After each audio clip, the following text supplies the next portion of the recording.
The military has positively impacted me that I take better care of myself. I am way more disciplined than probably my parents ever dreamed I would be, and I think it's afforded me some pretty cool opportunities. My first duty assignment was Okinawa, Japan.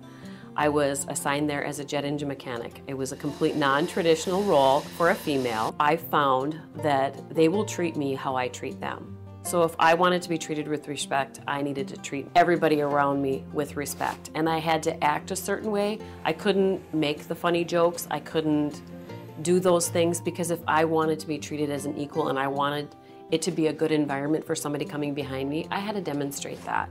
As a female, you have to show respect for yourself and to those with you in order to get it. I was the prime beef training manager for civil engineering, and that was one of my favorite jobs because I worked with such a great group of troops, mostly men, and they were what I call the coffee shop crowd. They're just everyday guys, and they treated me so well. So much so that when I put my son in the Guard, when I was a recruiter, I put him in civil engineering. I think we're kind of seeing a little bit more of an even playing field. The males that I worked with in the med group were also the ones dropping the kids off at daycare, picking the kids up from daycare, going home when the kids are sick. But speaking on behalf of myself, being a woman in the workforce, it is hard to balance, but you just have to work through it. 31 years almost of military service I've been in. So in 2013, I finally put my chief stripes on. So that was the highlight of my career. Being a command chief means, well, to me, is the voice of the enlisted. You are their voice, you are their ear, and I do not take that place lightly. I will represent the enlisted very respectfully because they put me here,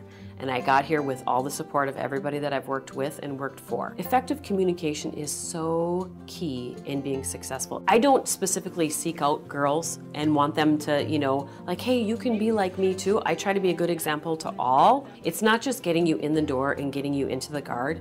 It's really listening to what you want, especially a female, making sure that they're comfortable where they're being put.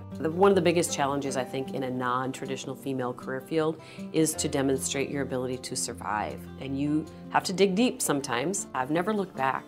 I've never regretted putting this uniform on. It's gonna be weird when I finally have to take it off. I don't know how that's gonna feel, but we will someday, and somebody will walk in my shoes. There's time for us to step away and let the others come from behind and do what we've done. People stepped out of this position so that I could step into this position. I still lean on those people, and I'll be there for the people after I walk out too. We'll still be here because we create that network, and you just don't walk away from it. You could just serve in a different capacity.